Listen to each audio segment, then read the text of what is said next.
నమస్కారం. Metro news కి స్వాగతం. ముందుగా ముఖ్యాంశాలు. అమరావతి నిర్మాణ పనులను నిర్దేశిత లక్ష్యాల మేరకు పూర్తి చేయాలి. అధికారులు, కాంట్రాక్టర్లను ఆదేశించిన మంత్రి నారాయణ.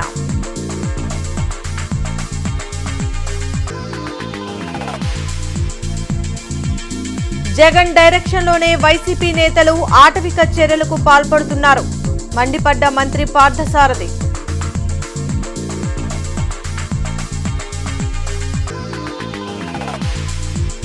మరణించినా జీవించాలంటే అవయవదానంతోనే సాధ్యం. అవయవదానంపై అవగాహన ర్యాలీలో doctor Ramana SSV.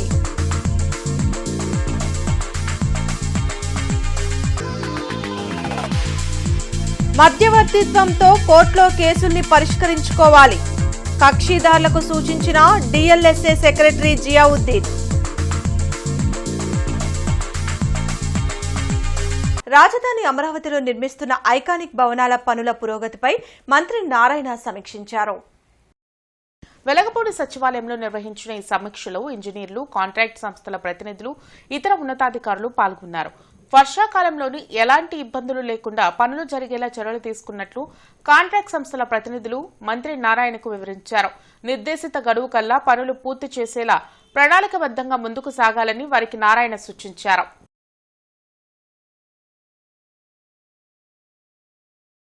Jagan డైరెక్షన్లోనే YCP నేతలు ఆటవిక చర్యలతో రెచ్చిపోతున్నారని మంత్రి పార్థసారథి మండిపడ్డారు. మంగళగిరిలోని టీడీపీ కేంద్ర కార్యాలయంలో మంత్రి పార్థసారథి మీడియాతో మాట్లాడారు. యువత భవిష్యత్ కోసం కూటమి ప్రభుత్వం అహర్నిశలు కృషి చేస్తుంటే చెప్పుకోవటానికి ఏమీ లేని వైసీపీ యువతను గంజాయి సంస్కృతి, రౌడీయిజం వైపు ప్రోత్సహిస్తుందని దుయ్యబట్టారు. వైసీపీ అరాచకాలను గమనిస్తున్న ప్రజలు ఆ పార్టీని రాష్ట్రం నుంచి తరిమి కొట్టాల్సిన అవసరం ఉందని మంత్రి పార్థసారథి పేర్కొన్నారు. చంద్రబాబు నాయుడు గారి నాయకత్వంలోని కూటమి ప్రభుత్వం మన పిల్లల కోసం, మన పిల్లల బంగారు భవిష్యత్తు కోసం మార్గం సుగమం చేయాలి, దానికి కావాల్సిన ఎకో సిస్టమ్ ఏర్పాటు చేయాలని చెప్పేసి అహర్నిశలు కృషి చేస్తాం. ఇంకో పక్క ప్రతిపక్షంగా చెప్పబడే గొడ్డలి పార్టీ వైఎస్ఆర్సీపీ 5 సంవత్సరాల్లో చేసింది చెప్పుకోవటానికి ఏమీ లేక యువతని రౌడీయిజం వైపు ప్రోత్సహిస్తూ, యువతని రఫ్రఫా విధానానికి లోను చేస్తూ, గంజాయి బ్యాచ్ల్ని ఎంకరేజ్ చేస్తూ, ప్రోత్సహిస్తూ ఈ రాష్ట్రంలో ఒక అలజడి పరిస్థితిని సృష్టించడానికి, దాని ద్వారా లబ్ధి పొందడానికి ప్రయత్నం చేయటం సిగ్గు చేయటం చెప్పేసి ఈ సందర్భంగా తెలియజేస్తా ఉన్నాను. మధ్యవర్తిత్వం ద్వారా కోర్టులోని అనేక కేసుల్ని పరిష్కరించుకునే అవకాశం ఉందని జిల్లా న్యాయ సేవాధికారి సంస్థ సెక్రటరీ జియావుద్దీన్ తెలిపారు. మధ్యవర్తిత్వంపై కక్షిదారులకు అవగాహన కల్పించేందుకు చేపట్టిన వారోత్సవాల్లో భాగంగా 1K వాక్ను నిర్వహించారు. కక్షిదారులు తమ సమయాన్ని, ధనాన్ని ఆదా చేసుకునే అవకాశం ఈ మధ్యవర్తిత్వం ద్వారా లభిస్తుందని ఆయన వివరించారు. మధ్యవర్తిత్వం మీద ప్రజలందరికీ అవగాహన కల్పించమని చెప్పేసి కోరడం వల్ల ఈ వారం అంతా వచ్చేసి అవేర్నెస్ క్యాంపు క్రియేట్ చేయడంలో భాగంగా ఈరోజు 1K వాక్ను నిర్వహించడం జరుగుతుంది. దీని యొక్క ముఖ్య ఉద్దేశం ఏంటంటే ప్రజలు తమ యొక్క సమయాన్ని మరియు డబ్బును ఆదా చేసుకునేసి సామరస్యపూర్వకంగా కోర్టులో ఉండే వివాదాలను పరిష్కరించుకుంటారని చెప్పేసి ఈ అవకాశాన్ని కల్పించడం జరిగింది. అందులో భాగంగానే ఈ అవేర్నెస్ క్యాంప్స్ వీక్లో క్రియేట్ చేస్తున్నాము. ప్రజలందరిలో అవేర్నెస్ క్రియేట్ చేస్తున్నాము. దీన్ని అందరూ ప్రజలు సద్వినియోగం చేసుకుని. జాతీయ అవయవదాన పక్షోత్సవాలు గుంటూరులో ఉత్సాహంగా ప్రారంభమయ్యాయి. అవయవదాన విశిష్టతను తెలుపుతూ ర్యాలీ నిర్వహించారు. లాడ్జ్ సెంటర్ నుంచి అమరావతి రోడ్లోని హిందూ ఫార్మసీ కళాశాల వరకు చేపట్టిన ర్యాలీలో విద్యార్థులు, ప్రజలు పాల్గొన్నారు. అవయవదానంకు తాము సిద్ధమంటూ ఈ సందర్భంగా ప్రతిజ్ఞ చేశారు. బ్రెయిన్ డెడ్ అయిన వ్యక్తి అవయవదానం వల్ల 8 మందికి పునర్జన్మను కల్పించే అవకాశం ఉంటుందని national organ and body donors association president doctor Ramana SSV తెలిపారు. జీవన్ దాన్ ఏపీలో ప్రజలు తమ పేర్లు నమోదు చేసుకోవడం ద్వారా అవయవదానం చేసేందుకు అవకాశం ఉంటుందని పేర్కొన్నారు. జాతీయ అవయవదాన దినోత్సవం ఆగస్టు 3వ తారీఖు ఇవాళ హిందూ కాలేజ్ ఆఫ్ ఫార్మసీలో ఒక శుభదినంగా మనం పరిగణిస్తున్నాము. ఎందుకంటే ఎంతోమంది స్టూడెంట్స్ ఇక్కడ మనకు అవయవదానం చేస్తామని ప్రతిజ్ఞ చేయడానికి చాలా ఉత్సాహంగా ముందుకొచ్చారు. వారి అందరికీ కూడా నా థ్యాంక్స్, చాలా బిగ్ థ్యాంక్స్ మీ అందరికీ కూడా. భారతదేశంలో 150 కోట్ల మంది జనాభా ఉన్న భారతదేశంలో చాలామందిని పూడ్చిపెట్టడం, చనిపోయిన తర్వాత పూడ్చిపెట్టడమో కాల్చడమో చేసి ఒక పిడికెడు బూడిదగా మారుస్తున్నారు. అలా జరగకూడదు. వారి ఆర్గాన్స్ మన ఎంతోమంది ఐసీయూల్లో ఆర్తనాదాలు చేస్తూ మా కిడ్నీ కావాలి, మాకు లివర్ కావాలి, మాకు హార్ట్ కావాలి, మాకు లంగ్ కావాలి, కోవిడ్ తర్వాత లంగ్స్ కూడా పోతున్నాయి, లంగ్ కావాలి, మాకు బోన్ కావాలి, ఇలా చాలామంది ఆర్తనాదాలు చేస్తున్నారు. వాళ్ళ ఆర్తనాదాలన్నీ కూడా వాడు కూడా మరణిస్తున్నారు. అలా జరగకూడదు. అలా జరగకుండా ఉండాలంటే మన యువతలో ఈ ఆవశ్యకత, ఈ చైతన్యం రావాలి. జర్నలిస్టుల సమస్యలను పరిష్కరించాలంటూ ఏపీ జర్నలిస్టు ఫోరం నేతలు కలెక్టర్ సాయికాంత్ వర్మకు వినతిపత్రం అందజేశారు. ఈ సందర్భంగా జర్నలిస్టుల ఫోరం అధ్యక్షులు చెవుల కృష్ణాంజనేయులు మాట్లాడుతూ జర్నలిస్టుల పిల్లలకు అన్ని ప్రైవేట్ పాఠశాలల్లో 50% రాయితీ ఇవ్వాలని కోరారు. గుంటూరులో ఉన్న జర్నలిస్టులకు ప్రెస్ క్లబ్ నిర్వహించుకునేందుకు ప్రభుత్వ భవనాన్ని కేటాయించాలని విజ్ఞప్తి చేశారు. అర్హత కలిగిన ప్రతి విలేకరుడు డబుల్ బెడ్రూమ్ ఇల్లు నిర్మించాలని డిమాండ్ చేశారు. దీనికి సానుకూలంగా స్పందించిన కలెక్టర్ సాయికాంత్ వర్మ ఎన్టీఆర్ స్టేడియంలో ఒక గదిని ప్రెస్ క్లబ్ కు కేటాయిస్తామన్నారు. ఈ కార్యక్రమంలో జర్నలిస్ట్ ఫోరం సభ్యులు పాల్గొన్నారు. గుంటూరు జిల్లాలో ఉన్నటువంటి అర్హులైనటువంటి జర్నలిస్టులకు వెంటనే ఇళ్ల స్థలాలను కేటాయించాలని, ఇళ్ల స్థలాలు కేటాయించిన తర్వాత రాష్ట్ర ప్రభుత్వం ఇచ్చినటువంటి హామీ ప్రకారంగా జర్నలిస్టుల యొక్క కంట్రిబ్యూషన్తో డబల్ బెడ్రూమ్ ప్లాట్లు నిర్మించి ఇవ్వాలనేటువంటి దాని మీద ఈ రోజున వినతిపత్రం సమర్పించడం జరిగింది. దీంతో పాటుగా గుంటూరులో మీడియాకు సంబంధించి ప్రెస్ క్లబ్ లేకపోవటం అనేటువంటిది మీడియాకు సంబంధించినటువంటి ప్రెస్ కాన్ఫరెన్స్ల నిర్వహణకు ఇబ్బందిగా ఉంది. కాబట్టి ప్రెస్ క్లబ్ నిమిత్తము ప్రభుత్వ భవనాన్ని ఒకదాన్ని కేటాయించాల్సిందిగా ఈ రోజున విజ్ఞప్తి చేయడం జరిగింది. దీనికి సంబంధించి గుంటూరు కలెక్టర్ గారి నుంచి సానుకూలమైనటువంటి స్పందన వచ్చింది. దీంతో పాటుగా జర్నలిస్టుల పిల్లలకి స్కూల్స్లో ఇప్పటికే 50% రాయితీకి సంబంధించి డిఈఓ గారు ఉత్తర్వులు ఇచ్చినప్పటికీ కూడా కొన్ని స్కూళ్లలో ఈ ఉత్తర్వుని అమలు చేయటం లేదు. కేంద్ర రాష్ట్ర ప్రభుత్వాలు ప్రజా సమస్యల్ని పరిష్కరించకుండా కార్పొరేట్ శక్తులకు తొత్తుగా వ్యవహరిస్తూ వారికి లబ్ధి చేకూరుస్తున్నాయని సిపిఐ నేత జంగాల అజయ్ కుమార్ విమర్శించారు. కొత్తపేటలోని సిపిఐ కార్యాలయంలో జంగాల మీడియాతో మాట్లాడారు. ప్రభుత్వ రంగ సంస్థలను ప్రైవేటీకరించడం నిలిపివేయాలని డిమాండ్ చేశారు. భోగాపురం ఎయిర్పోర్ట్ ప్రారంభోత్సవం వల్ల 30 కోట్ల ప్రజాధనం దుర్వినియోగమైందని, కేవలం ప్రధాని Modi, CM Chandrababu, deputy CM Pawan, మంత్రి నారా లోకేష్ ఒకరిని మరొకరు పొగుడుకునేందుకే ఈ కార్యక్రమం నిర్వహించినట్లు ఉందని ధ్వజమెత్తారు. సెప్టెంబర్ 1న జరిగే చలో ఢిల్లీ మహాధర్నాను ప్రజలు విజయవంతం చేయాలని కోరారు. నిన్న భోగాపురం విమానాశ్రయం శంకుస్థాపన చేయటం లేదా ప్రారంభించడం ఇలాంటివన్నీ కూడా హంగామా, హంగు, ఆర్భాటం అంతా చేశారు. 30 కోట్లు ఖర్చు పెట్టి దీన్ని చేశారు. దీంట్లో ఏ వర్గ ప్రజల ప్రయోజనాలకు సంబంధించినటువంటి మాట నరేంద్ర మోడీ నోట్లో నుంచి రాలేదు. చంద్రబాబు నాయుడిని పొగట్టం, పవన్ కళ్యాణ్ని పొగట్టం, పవన్ కళ్యాణ్ నరేంద్ర మోడీ చంద్రబాబుని పొగట్టం తప్ప పొగట్టల పరంపరలాగా ఉంది తప్ప అది ఒక బహిరంగ సభలాగా లేదు. ప్రజలు పన్నులు కట్టినటువంటి డబ్బుల్లో నుంచి, ప్రజల చెమటలో నుంచి తీసుకొచ్చినటువంటి డబ్బుని ఆంధ్రప్రదేశ్ ఖజానా డబ్బు మొత్తం కూడా అంతా ఖర్చు పెట్టి ఆ బహిరంగ సభ పెడతా ఉన్నారు. ఆరాగ్రహారంలోని గంగా బ్రహ్మరంభ సమేత మల్లేశ్వర స్వామి దేవస్థానంలో లోక కళ్యాణార్థం శ్రీ మహావిద్యా ఉపాసకులు బ్రహ్మశ్రీ డాక్టర్ పివి గౌరీశంకర్ గురూజీ విశేష పూజలు నిర్వహించారు. రాష్ట్రంలో వర్షాలు బాగా కురవాలని, పాడి పంటలతో ప్రజలు సంతోషంగా ఉండాలని ఆకాంక్షిస్తూ మల్లేశ్వర స్వామికి, అమ్మవారికి అభిషేకాలు, కుంకుమార్చన చేశారు. అలాగే పట్టు వస్త్రాలు, బెల్లంను సమర్పించారు. మహిమాన్వితమైన ఆరగ్రహారంలోని గంగా బ్రహ్మరంభ సమేత మల్లేశ్వర స్వామిని దర్శించుకుంటే సకల శుభాలు కలుగుతాయని గౌరీశంకర్ గురూజీ తెలిపారు. కార్యక్రమంలో ఆలయ అర్చకులు హేమచంద్ర, ఆలయ కమిటీ సభ్యులు, దేవాదాయ శాఖ అధికారులు పాల్గొన్నారు.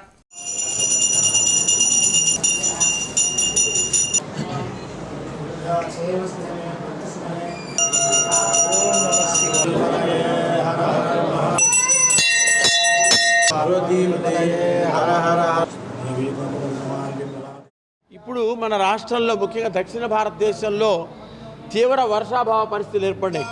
సిటీ కేబుల్స్ న్యూస్ నెట్వర్క్ యాజమాన్యం యొక్క కోరిక మేరకు మేము భక్తుల సౌకర్యార్థం, ప్రేక్షకుల సౌకర్యార్థం మనం ఉగాది నాడు ఈ పంచాంగ శ్రవణం చేస్తూ చెప్పాం. ఈ సంవత్సరం చాలా ఇబ్బందులు వచ్చే అవకాశం ఉంది. పటిష్టమైనటువంటి పాలనా యంత్రాంగం, అధికార యంత్రాంగం, నాయకత్వం ఉన్నా కూడా మనం కూడా సహకరించాల్సిన అవసరం ఉంది. నీటి కొరత ఏర్పడే అవకాశం ఉంది, ఆహార కొరత కూడా ఏర్పడే అవకాశం ఉంది. కాబట్టి నీటిని పొదుపుగా వాడుకుందాం, ఆహారాన్ని కూడా పొదుపుగా వాడుకుందాం, మనల్ని మనం కైంకర్యం చేద్దాం. మానస సరోవరం వెళ్ళారంటే మనస్సు అనే సరోవరాన్ని శుద్ధి చేసుకోకుండా మానస సరోవరం వెళ్ళినా ఉపయోగం లేదు. అందుకని మన మనస్సుని పరిశుద్ధం చేసుకుంటూ ఆది దంపతుల అనుగ్రహాన్ని పాత్రలు అవుతూ మనం కలెక్టరేట్లో ప్రజా సమస్యల పరిష్కార వేదిక కార్యక్రమం జరిగింది. జిల్లా నలుమూలల నుండి వచ్చిన బాధితులు తమ సమస్యలు పరిష్కరించాలంటూ జేసీ ఆస్తో శ్రీవాస్తవకు వినతులు అందజేశారు. ప్రతి సోమవారం కలెక్టరేట్లో నిర్వహించే ప్రజా సమస్యల పరిష్కార వేదికకు బాధితులు భారీగా తరలివచ్చారు. ఫిర్యాదులను జిల్లా ఉన్నతాధికారులు స్వీకరించారు.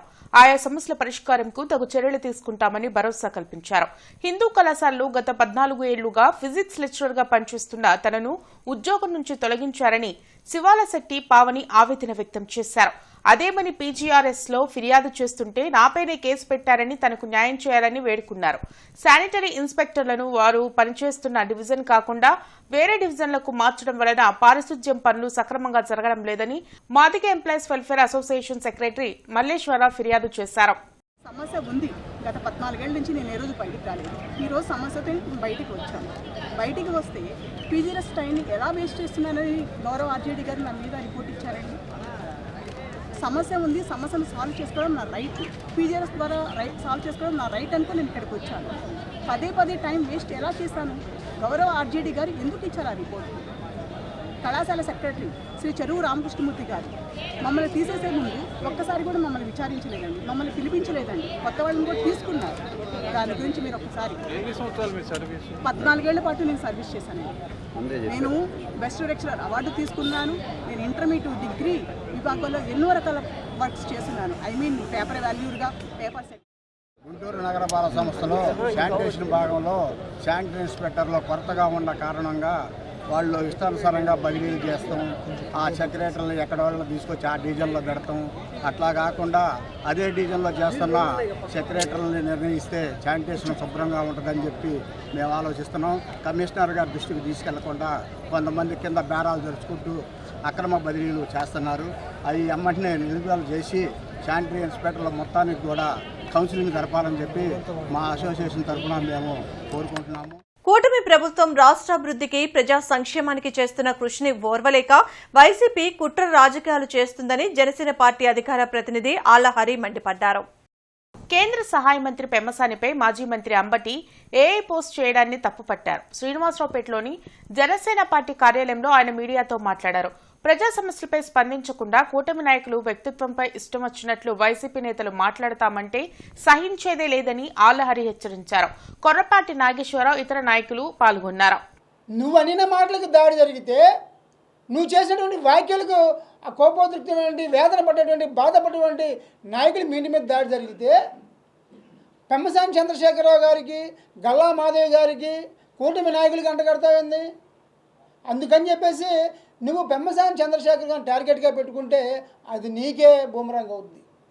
ఏ రోజు కూడా ఎన్నికల ముందు దగ్గర నుంచి ఈ క్షణం వరకు కూడా ఎక్కడా కూడా ఆయన నోటెమ్మటి అసభ్య పదజాలం కానీ, పరుష పదజాలం కానీ ఎక్కడ రాల. ఎన్నికల సమయంలో కూడా విమర్శించినా కూడా, జగన్మోహన్ రెడ్డి గారిని విమర్శించినా, మీ నాయకుల్ని విమర్శించినా కూడా సిద్ధాంతపరంగా, పార్టీ పరంగా మీరు చేసిన దుర్మార్గాలు, మీరు చేసిన దారుణాల గురించి మాట్లాడారు తప్ప ఎవరిని వ్యక్తిగతంగా కూడా మాట్లాడిన సందర్భాలు. అందుకని తీసుకెళ్తారా? సంఖ్యలు వేస్తావా? ఆర్టీసీని ప్రైవేటు పరం చేసే యోచనని ప్రభుత్వం మానుకోవాలంటూ ఆర్టీసీ జేఏసీ నేతలు కలెక్టర్ సాయికాంత్ వర్మకు వినతిపత్రం అందజేశారు. ఈ సందర్భంగా ఆర్టీసీ జేఏసీ జిల్లా కన్వీనర్ ఎం శ్రీనివాసరెడ్డి మాట్లాడుతూ ఆర్టీసీలో ఎలక్ట్రిక్ బస్సులు తెచ్చి ప్రైవేట్ సంస్థల ద్వారా నడపడం ఆర్టీసీ ఉద్యోగులకు చేటు చేస్తుందని అన్నారు. ఎలక్ట్రిక్ బస్సులను ప్రభుత్వమే కొనుగోలు చేసి ఆర్టీసీ యాజమాన్యం ద్వారా నడిపించాలని డిమాండ్ చేశారు. ఆర్టీసీని ప్రభుత్వంలో విలీనం చేశాక 16,000 ఉద్యోగాలు ఖాళీ అయినా ఇంతవరకు నియామకాలు చేపట్టలేదన్నారు. రాష్ట్ర జేఏసీ పిలుపు మేరకు కలెక్టర్ కార్యాలయంలో వినతి పత్రాలు అందిస్తున్నామని చెప్పారు. ఈ కార్యక్రమంలో ఆర్టీసీ జేఏసీ జిల్లా నాయకులు పాల్గొన్నారు.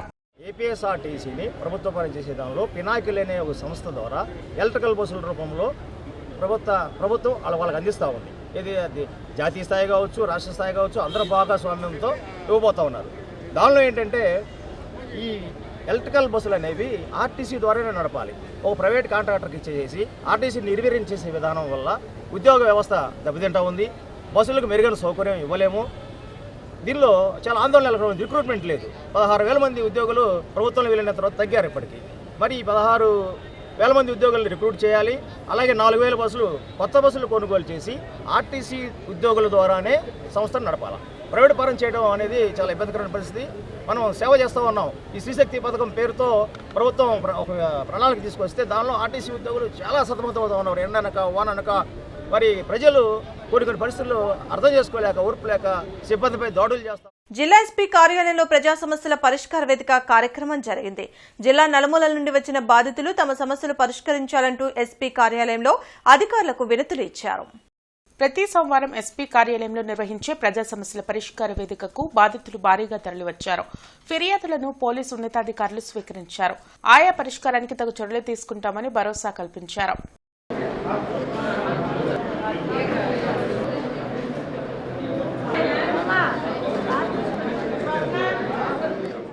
ప్రభుత్వ డ్రైవర్ల సంక్షేమ సంఘం ఉమ్మడి గుంటూరు జిల్లా అధ్యక్షులుగా నూతనంగా ఎన్నికైన శ్రీనివాస్ రెడ్డి జాయింట్ కలెక్టర్ ఆస్తవ్ శ్రీవాస్తవ్ను మర్యాదపూర్వకంగా కలిశారు. ఆదివారం బాధ్యతలు స్వీకరించిన ఆయన సోమవారం జిల్లా కలెక్టర్ కార్యాలయంలో జాయింట్ కలెక్టర్ను మర్యాదపూర్వకంగా కలిశారు. ఈ సందర్భంగా కృష్ణారెడ్డి మాట్లాడుతూ జీజీహెచ్ సూపరింటెండెంట్ డ్రైవర్గా పనిచేస్తున్న తనకు అనుకున్న విధంగా సంఘం నాయకులు, సభ్యులు సహకారంతో పదవి వచ్చిందన్నారు. తన శక్తి వంచన లేకుండా ప్రభుత్వ డ్రైవర్ల అభివృద్ధికి కృషి చేస్తానని హామీ ఇచ్చారు. ఈ కార్యక్రమంలో సంఘం రాష్ట్ర అధ్యక్షులు పి రమేష్ బాబు, వ్యవస్థాపకులు పాపారావు తదితరులు పాల్గొన్నారు. సూపరింటెండెంట్ గారి దగ్గర డ్రైవర్గా పనిచేస్తున్నాను. నాకు అనుకోని విధంగా నా పెద్దలు పాపారావు గారు మన ఆల్ ఇండియా డ్రైవర్ అసోసియేషన్ ప్రెసిడెంట్గా చేసి రిటైర్ అయ్యారు. ఇప్పుడు ప్రజెంట్ రాష్ట్ర ఉపాధ్యక్షులు మన రమేష్ గారు, ప్లస్ గుంటూరు టౌన్ మునిబాబు గారు, గుంటూరు కోటయ్య గారు, వైజాగ్ అందరు మిత్రులు కలిసి వచ్చి నాకు అధ్యక్షుల పదవిగా గుంటూరు జిల్లా డ్రైవర్ అసోసియేషన్ అధ్యక్షులుగా పదవి ఇచ్చినారు. ఈ పదవి న్యాయపూర్వకంగా చేసి అందరి డ్రైవర్లకి న్యాయం చేస్తానని నమ్ముతున్నాను. ఇప్పుడున్న ప్రతి గవర్నమెంట్లో ఆఫీసుల్లో ప్రైవేటు వాహనాలు ఎక్కువైపోయి, ప్రైవేట్ కాంట్రాక్టులు డ్రైవర్లు ఎక్కువైపోయి సమస్యలు ఎక్కువగా ఉంటున్నాయి. అందుకని ప్రతి డిపార్ట్మెంట్కి వెహికల్స్ ఇచ్చి గవర్నమెంట్ డ్రైవర్లని ప్రపోజించి బాగా అందరినీ ఎంకరేజ్ చేయవలసిందిగా. తాను పోలీస్ స్టేషన్లో ఉన్నప్పుడు కేంద్ర సహాయ మంత్రి పెమ్మసాని ఇద్దరు సీఏలకి ఫోన్ చేయలేదని చెబితే ఆయన కాళ్లకు దండం పెడతానని మాజీ మంత్రి అంబటి రాంబాబు అన్నారు. గుంటూరులో హోం డిపార్ట్మెంట్ పెమ్మసాని జేబులో ఉందని అంబటి వ్యాఖ్యానించారు. పెమ్మసానికి సంకెళ్లు వేసినట్లు వీడియో పెడితే తనపై సీఐడీ కేసు నమోదు చేసిందని, నా ఇంటిపై దాడి చేసిన వాళ్లపై ఇప్పటి వరకు ఎందుకు కేసు పెట్టలేదో పోలీసులు చెప్పాలని నిలదీశారు. మాజీ ఎమ్మెల్యే ముస్తఫాను కావాలనే టార్గెట్ చేసి కూటమి ప్రభుత్వం వేధిస్తుందని మండిపడ్డారు. నూరి ఫాతిమా ఇతర నాయకులతో కలిసి అంబటి గుంటూరులో మీడియాతో మాట్లాడారు. ఆ రోజున నువ్వు గంగా వెంకటేశ్వర్లకు గాని లేదా వంశీ ధరకు గాని ఫోన్ చేశావా చేయలేదా? నేను లాకప్ లో ఉన్నప్పుడు చెప్పని అడుగుతా ఉన్నా. 24 గంటల్లో నీకు సినిమా చూపిస్తావని అన్నావా లేదా? రెండింటికి సమాధానం చెప్పు చాలు, ఒప్పుకుంటా. నేను పెమ్మసాని జేబులో ఉంది హోం డిపార్ట్మెంట్ ఇక్కడ గుంటూరులో. అందుకే చెప్తున్నా పెమ్మసాని, నేను ఏ పోస్ట్ పెట్టాను అంటున్నారుగా, ఏమని ఎప్పటికైనా నువ్వు శిక్షించక తప్పదు అని సంఖ్యలేసి పెట్టాను అంటున్నారు కదా. బొమ్మ మాత్రమే. వచ్చేది జగనన్న ప్రభుత్వం. నీకు సంఖ్యలేసి నిలబెడతాను. గంగా వెంకటేశ్వరికి, వంశీధర్కి నీ ఫోన్ వెళ్ళలేదని చెప్పు, నీకు వచ్చి దండం పెడతా, నేను కాళ్ళమే పడతా, అధికారం ఉంది కదా అని చెప్పి. జీఎంసీ కౌన్సిల్ సమావేశ మందిరంలో నిర్వహించిన ప్రజా సమస్యల పరిష్కార వేదిక కార్యక్రమంలో కమిషనర్ మయూర్ అశోక్ పాల్గొని ప్రజల నుండి అర్జీలను నేరుగా స్వీకరించారు. ఈ సందర్భంగా కమిషనర్ మయూర్ అశోక్ మాట్లాడుతూ క్షేత్రస్థాయిలో ప్రజలు ఎదుర్కొంటున్న సమస్యలను గుర్తించి వాటికి శాశ్వత పరిష్కారం చూపాలని, పీజీఆర్ఎస్ ఇతర వేదికల ద్వారా ప్రజల నుండి అందిన అర్జీల పరిష్కార పురోగతిపై విభాగాధిపతులు ప్రత్యేక దృష్టి సారించాలన్నారు. కేవలం కాగితాల మీద లేదా ఆన్లైన్ రికార్డుల్లో అర్జీలను పరిష్కరించినట్లు చూపడం సరికాదని, క్షేత్రస్థాయిలో దరఖాస్తుదారు సంతృప్తి చెందేలా పనులు జరగాలని ఆదేశించారు. పీజీఆర్ఎస్ ద్వారా 52 అర్జీలు అందాయని, వాటిలో పట్టణ ప్రణాళిక విభాగం 12, ఇంజనీరింగ్ విభాగం 18, రెవెన్యూ విభాగం 14, ప్రజారోగ్య విభాగం 4, ఉపాసల్ విభాగం 2, అకౌంట్స్ విభాగానికి సంబంధించి 2 ఫిర్యాదులు అందాయన్నారు. క్లిష్టమైన గ్యాస్ట్రో సమస్యలకు అత్యుత్తమ చికిత్సలు అందించడంలో యశోద హాస్పిటల్స్ ముందు వరుసలో నిలుస్తుందని గ్యాస్ట్రో ఎంట్రాలజీ వైద్యులు డాక్టర్ వెంకటేష్ శ్రీపతి తెలిపారు. గుంటూరులో జరిగిన మీడియా సమావేశంలో డాక్టర్ వెంకటేష్ శ్రీపతి మాట్లాడుతూ పెరుగుతున్న జీర్ణకోశ వ్యాధులపై ప్రజల్లో మరింత అప్రమత్తత, అవగాహన పెరగాల్సిన అత్యవసర పరిస్థితి నెలకొందని అన్నారు. దీర్ఘకాలికంగా వేధించే కడుపు నొప్పి, ఆహారం మింగడంలో తీవ్ర ఇబ్బంది, ఆకలి మందగించడం, ఎలాంటి కారణం లేకుండానే అకస్మాత్తుగా బరువు తగ్గడం సూచికలు అని డాక్టర్ వెంకటేష్ శ్రీపతి హెచ్చరించారు. ఈ కార్యక్రమంలో AP marketing head Veeranki Venkateswararao, Guntur area assistant marketing manager Timothy, ఇతర ఆసుపత్రి ప్రతినిధులు పాల్గొన్నారు. అన్నవాహికకు సంబంధించిన ఇబ్బందులు, పేగు, పొట్ట, జీర్ణాశయానికి సంబంధించిన ప్రాబ్లమ్స్, క్యాన్సర్స్, అంతేకాకుండా gall bladder related problems, pancreas, క్లోమగ్రంథి వాపు, క్లోమగ్రంథి స్టోన్స్, అండ్ అంతేకాకుండా liver cancers, liver tumours, liver cyst, pancreatic cyst, ఇట్లాంటి ప్రాబ్లమ్స్ ఉన్న వాళ్ళకి సర్జరీస్ అండ్ లేకపోతే మెడికల్ మేనేజ్మెంట్ ఇట్లాంటివన్నీ చేస్తుంటాం అనమాట. సో ఇందులో రీసెంట్ టైమ్స్లో మనకి ఇప్పుడు లైఫ్ స్టైల్ చేంజెస్, అంటే మనం డైట్ చేంజెస్, ఇట్లాంటి వాటి వల్ల ఈ ప్రాబ్లమ్స్ కూడా ఎక్కువ అవుతున్నాయి.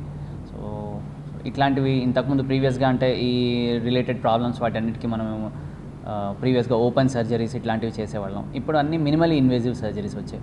అంటే రీసెంట్ టైమ్స్లో మనం అన్నీ ఇప్పుడు రోబోటిక్ సర్జరీస్, లేకపోతే 3mm laparoscopic surgery, micro laparoscopic surgeries అంటున్నాం, లేదంటే హెమరాయిడ్స్ ఇట్లాంటి వాటికి లేజర్ సర్జరీస్, ఫిస్ట్లా ఇట్లాంటి వాటికి లేజర్ సర్జరీస్, ఇట్లాంటివన్నీ చేస్తున్నాం. నటనాలయ గుంటూరు ఆధ్వర్యంలో స్వాతంత్ర సమరయోధులు, భారత జాతీయ పతాక రూపకర్త పింగళి వెంకయ్య జయంతి కార్యక్రమం జరిగింది. గార్డెన్స్ శ్రీ వెంకటేశ్వర స్వామి దేవస్థానం ప్రాంగణంలోని అన్నమయ్య కళావేదికలో జరిగిన పింగళి వెంకయ్య 149వ జయంతి కార్యక్రమానికి మాజీ ఎమ్మెల్సీ కెఎస్ లక్ష్మణరావు ముఖ్య అతిథిగా హాజరయ్యారు. ఈ సందర్భంగా అతిథులతో కలిసి ఆలయ చైర్మన్ మస్తానయ్య జ్యోతి ప్రజ్వలన చేసి కార్యక్రమాన్ని ప్రారంభించారు. అనంతరం పింగళి వెంకయ్య చిత్రపటానికి పూలమాలలు వేసి నివాళులర్పించారు. 1921లోనే పింగళి వెంకయ్య జాతీయ పతాకాన్ని రూపుదిద్దారని మాజీ ఎమ్మెల్సీ కెఎస్ లక్ష్మణరావు తెలిపారు. 1947 ఆగస్టు 15వ తేదీన ఎర్రకోటపై జాతీయ పతాకాన్ని మొదటిసారి ఎగురవేశారని గుర్తు చేశారు. అనంతరం జ్యోతి సరళ స్మారక కళా పరిషత్ విశాఖపట్నం వారిచే ప్రదర్శించిన రేపటి శత్రువు నాటిక ఆహుతులను ఆలోచింపచేసింది. ఈ కార్యక్రమంలో రామచంద్రరాజు, వంశీకృష్ణ, డి శ్రీనివాసరావు, నీలం మందారరావు, శివప్రసాద్, తూములూరి రాజేంద్ర ప్రసాద్ తదితరులు పాల్గొన్నారు. ఆగస్టు 15 వస్తే ఎర్రకోట మీద మన జాతీయ జెండా ఎగరేస్తాం. జనవరి 26 వస్తే ఎర్రకోట మీద రాష్ట్రపతి మన జాతీయ జెండాను ఎగరేస్తారు. కోట్లాది మంది ప్రజలు జాతీయ జెండాను ఎగరేస్తారు. ఆ జాతీయ జెండాని రూపొందించిన వ్యక్తి మన తెలుగువాడు కావటం మనందరం గర్వపడాల్సినటువంటి విషయం. ఎందుకంటే జాతీయ జెండా, జాతీయ పతాకం ఒక జాతిని రిప్రజెంట్ చేస్తుంది. భారత రాజ్యాంగంలో తొలి పేజీ అలా తెరవంగానే మొదటి వాక్యం ఇది ఉంటుంది, we the people of India, భారతదేశ ప్రజలమైన మేము అని ఉంటుంది. ఆ భారతదేశ ప్రజలమైన మేము అనే దాన్ని జాతీయ జెండా రిఫ్లెక్షన్ చేస్తుంది. బీబీఆర్ యూత్ ఆధ్వర్యంలో జరిగిన భరత్ రెడ్డి జన్మదిన వేడుకల్లో ప్రముఖ సినీ నటుడు భరణి ముఖ్య అతిథిగా హాజరై సందడి చేశారు. సిమ్స్ కాలేజీ అధినేత భరత్ రెడ్డి జన్మదిన వేడుకలు బీబీఆర్ యూత్ ఆధ్వర్యంలో ఘనంగా నిర్వహించారు. ఈ సందర్భంగా మెగా రక్తదాన శిబిరం ఏర్పాటు చేశారు. ఈ సందర్భంగా సినీ నటుడు భరణి మాట్లాడుతూ, ఒక వ్యక్తి పుట్టినరోజు వేడుకల్లో ఇంతమంది వచ్చి రక్తదాన కార్యక్రమంలో పాల్గొనడం గొప్ప విషయం అన్నారు. అనంతరం కేక్ కట్ చేసి భరత్ రెడ్డికి జన్మదిన శుభాకాంక్షలు తెలిపారు. ఈ కార్యక్రమంలో మాజీ deputy mayor Gouse, Baji, BBR youth సభ్యులు పాల్గొన్నారు. భరత్ రెడ్డి గారికి జన్మదిన శుభాకాంక్షలు చెప్పుకుంటూ ఆ దేవుడు ఆయనకి అన్ని విషయాల్లో సక్సెస్ ఇవ్వాలని చెప్పి నేను మనస్ఫూర్తిగా మనసా వాచ కర్ణ భగవంతుని కోరుకుంటున్నాను. ఒక వ్యక్తి జన్మదినాన్ని ఈ రకంగా సెలబ్రేట్ చేసుకోవడం అనేది నిజంగా ఒక ప్రత్యేకం. అది అంటే ఇంతమంది స్వచ్ఛందంగా వచ్చి రక్తదానం చేస్తున్నారంటే ఆ ఘనత వీళ్ళందరికీ భరత్ రెడ్డి గారి మీద ఉన్న ఆ ప్రేమ వాత్సల్యం తెలుస్తుంది. అలాగే అంటే చాలా కార్యక్రమాలు చేపట్టచ్చు, కానీ వాళ్ళకి రక్తదానం అనేది చాలా ప్రత్యేకమైనది, చాలా విలువైనది. వీళ్ళందరూ స్వచ్ఛందంగా వచ్చి రక్తదానం చేయడం మాత్రం వాళ్ళందరికీ కూడా, ఎవరైతే రక్తదానం చేయడానికి స్వచ్ఛందంగా వచ్చారో వాళ్ళందరికీ పేరు పేరున నేను భరత్ రెడ్డి గారు బీబీఆర్ యూత్ తరపున అందరికీ ప్రతి ఒక్కరికి శిరస్సు వంచిన నమస్కారాలు తెలియజేసుకుంటున్నాను. ఆయుష్ ఆసుపత్రి అనుబంధ సంస్థల ఏర్పాటుకు జిల్లా కలెక్టర్ సాయికాంత్ వర్మ ఈరోజు ప్రత్తిపాడు మండలం నడింపాలెం గ్రామ పరిధిలో స్థల పరిశీలన చేశారు. ఈ సందర్భంగా కలెక్టర్ మాట్లాడుతూ గుంటూరు పట్టణానికి అతి సమీపంలో ఆయుష్ ఆసుపత్రి అనుబంధ సంస్థలు రావటం వలన ప్రజలకు ఎంతో ఉపయోగపడుతుందని అన్నారు. పంటల బీమా గడువు ఈ నెల 15వ తేదీ వరకు పొడిగించడం జరిగిందని కలెక్టర్ సాయికాంత్ వర్మ తెలిపారు. ఈ సందర్భంగా కలెక్టర్ సాయికాంత్ వర్మ మాట్లాడుతూ రాబోయే 15-20 రోజుల పాటు తహసీల్దార్, వ్యవసాయ అధికారులు ఏపీఎం క్షేత్రస్థాయిలో పర్యటించి రైతులకు అవగాహన కల్పించాలని ఆదేశించారు. పంటలకు సరిపడా సాగునీరు అందుబాటులో ఉండే అవకాశం లేనట్లు జలవనరుల శాఖ తెలియజేసిందని, తదనుగుణంగా రైతులకు ప్రత్యామ్నాయ పంటలకు వెళ్లాలని అవగాహన కల్పించాలని సూచించారు. ఎల్నీనో ప్రభావం ఉన్నందున ప్రకృతి వ్యవసాయం దిశగా ప్రోత్సహించాలన్నారు. మండలాల వారీగా పంట విస్తీర్ణం వివరాలు సమర్పించాలని ఆదేశించారు. కౌలు రైతులకు సీసీఆర్ కార్డులు జారీ చేయాలని చెప్పారు. బులెటిన్ ముగించే ముందు ముఖ్యాంశాలు మరోసారి. అమరావతి నిర్మాణ పనులను నిర్దేశిత లక్ష్యాల మేరకు పూర్తి చేయాలి.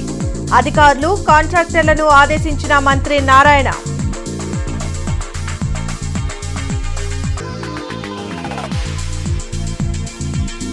జగన్ డైరెక్షన్లోనే వైసీపీ నేతలు ఆటవిక చర్యలకు పాల్పడుతున్నారు.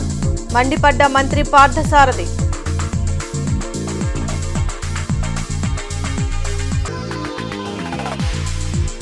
మరణించినా జీవించాలంటే అవయవదానంతోనే సాధ్యం. అవయవదానంపై అవగాహన ర్యాలీలో డాక్టర్ రమణ ఎస్ఎస్వి.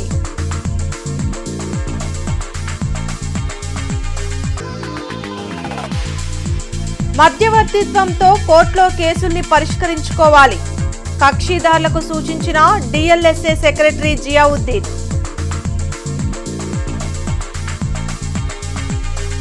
ఈ వార్తలింతటితో సమాప్తం. నమస్కారం.